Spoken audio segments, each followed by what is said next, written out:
आप देख रहे हैं खबरदार, मैं हूं आपके साथ चित्रा त्रिपाठी और इस वक्त की बड़ी खबर आपको सीधे हम देते हैं। आपको बता दें, रिया चक्रवर्ती से घंटों की जो पूछताछ जारी थी वो पूछताछ खत्म हो गई है। रिया चक्रवर्ती से ईडी की पूछताछ खत्म हो गई है। आपको बताते चले, तकरीबन 10 घंटे तक की ये लंबी पूछताछ हुई है। सुशांत केस में रिया चक्रवर्ती से पूछताछ खत्म हो गई है। इस वक्त की सबसे बड़ी खबर, कई ऐसे सवाल हैं जिनका जवाब जानने की कोशिश ईडी की ओर से लगातार की गई, खासतौर से पैसों के लेन देन को लेकर कि कमाई अगर कम थी तो फिर इन्वेस्टमेंट ज्यादा कैसे रहा, वो पैसे कैसे आए। कई ऐसे महत्वपूर्ण सवाल थे। 10 घंटे तक की पूछताछ के जरिए ही आप अंदाजा लगा सकते हैं कि ईडी के पास सवालों की कितनी लंबी फहरिस्त थी जिसका वो जवाब जानना चाह रही थी। फिलहाल 10 घंटे तक की लंबी पूछताछ खत्म हो चुकी है। सुबह 11 बजे से ही रिया चक्रवर्ती से ये पूछताछ जारी थी। आपको बताते चले, इसके पहले भी रिया चक्रवर्ती से सवालों की लंबी फहरिस्त के साथ ईडी के अधिकारियों ने बातचीत की थी, उनसे पूछताछ की थी। और अब आज की ये बड़ी खबर, इस वक्त की बड़ी जानकारी, ईडी ने रिया चक्रवर्ती से 10 घंटे की पूछताछ की है। सुशांत के पैसों को लेकर उनसे जानकारी मांगी गई कि अगर उनकी कमाई ज्यादा नहीं थी तो क्या सुशांत के पैसे वो खर्च किया करती थी।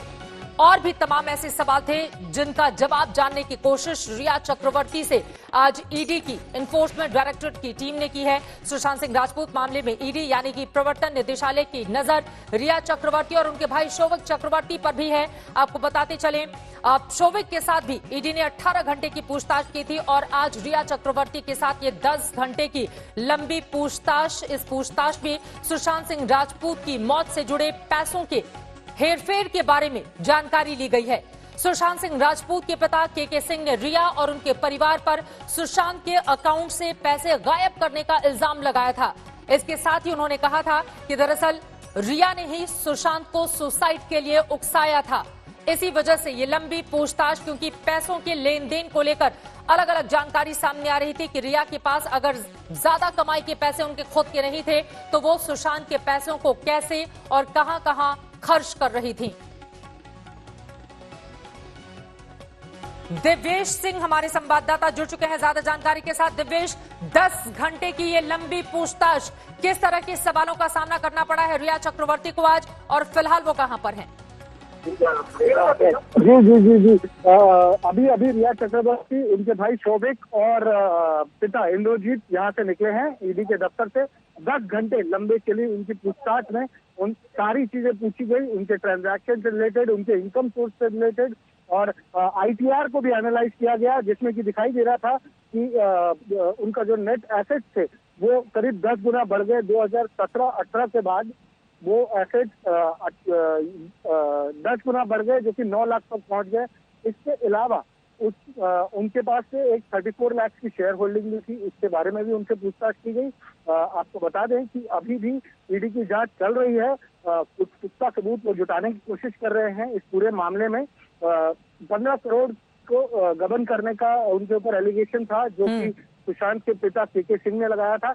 इसी बारे में उनसे पूछताछ की जा रही है, बार बार पूछताछ की जा रही है। पर हमारे सूत्र जो अभी हमें ईडी से पता चला है कि उन्हें बहुत सारे सवालों के जवाब रिया दे नहीं पा रही हैं, उनके परिवार के लोग दे नहीं पा रहे हैं, इसीलिए समय ज्यादा लग रहा है पूछताछ करने में, एनालाइज करने में। दिव्येश, अगर सिर्फ हम रिया चक्रवर्ती की बात करें तो ईडी ने अब तक कुल कितने घंटों की पूछताछ की है? क्योंकि 10 घंटे से ज्यादा लंबी तो पूछताछ सिर्फ आज ही हुई है और कहा जा रहा है कि कई अहम जानकारी जिसका जवाब ईडी की टीम जानना चाह रही थी, रिया चक्रवर्ती ने क्या उन सवालों के जवाब नहीं दिए?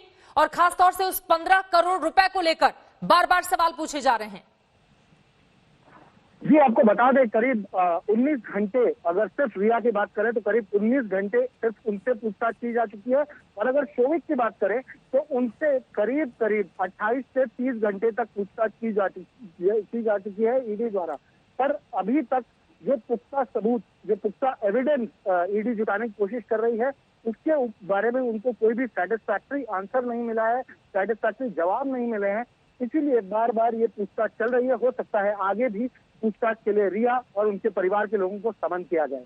बिल्कुल, रिया और उनके परिवार को समन किया जाए, क्योंकि बहुत सारे ऐसे सवाल हैं जिनका जवाब मिलना अभी बाकी है। दिवेश हमारे साथ लगातार बने हुए हैं। ये दो अलग अलग तस्वीरें हम आपको दिखा रहे हैं। 11 बजे पूछताछ शुरू हुई, जो अब जाकर अब से कुछ ही देर पहले खत्म हुई है। 10 घंटे की ये लंबी पूछताछ। रिया के निवेश और संपत्ति में जो बढ़त हुई है उसके बारे में जल्दी से आपको जानकारी दे दें, जिनके सवालों के जवाब जानने की कोशिश में ईडी ने आज इतनी लंबी पूछताछ की है।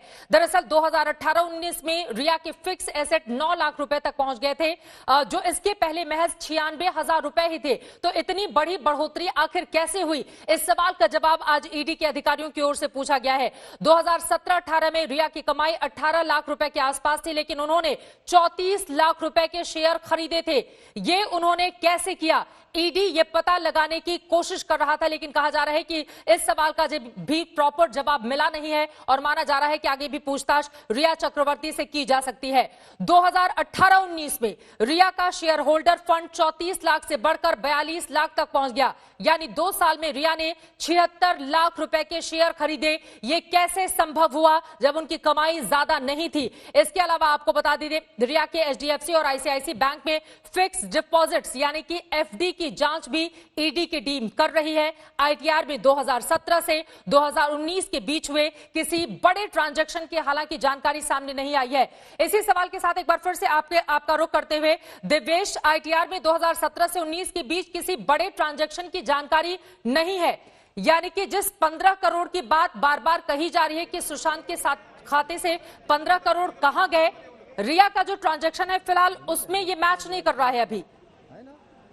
जी बिल्कुल अंजना, जो आईटीआर है या जो बैंक ट्रांजैक्शन है, जो बैंकिंग डिटेल्स हैं रिया चक्रवर्ती के, उसमें किसी भी तरीके का ऐसा कोई भी सबूत नहीं मिला है जहां पर ये दिखाई दे 15 करोड़। इनफैक्ट 15 करोड़ तो बहुत ज्यादा संख्या हो गई है, पर 1 करोड़ या उसके आसपास का भी फिगर कहीं पर दिखाई नहीं दे रहा है उनके बैंक ट्रांजैक्शन में।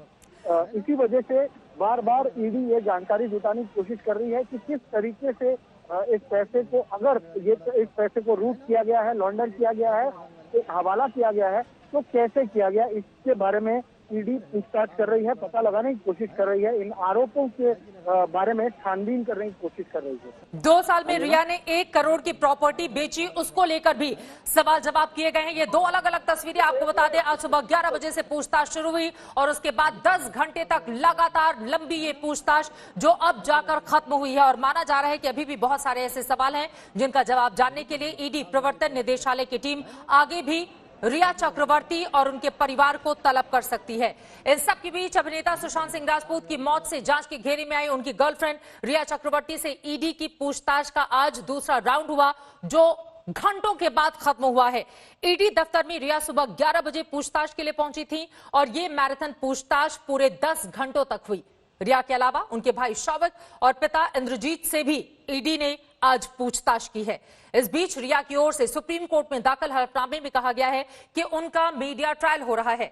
हलफनामे में इस मीडिया ट्रायल को आगामी बिहार चुनाव से जोड़ा गया। हलफनामे में लिखा गया है कि ऐसी खबरें हैं कि सुशांत की मौत के मामले में बिहार के मुख्यमंत्री के कहने पर पटना में एफआईआर दर्ज हुई है।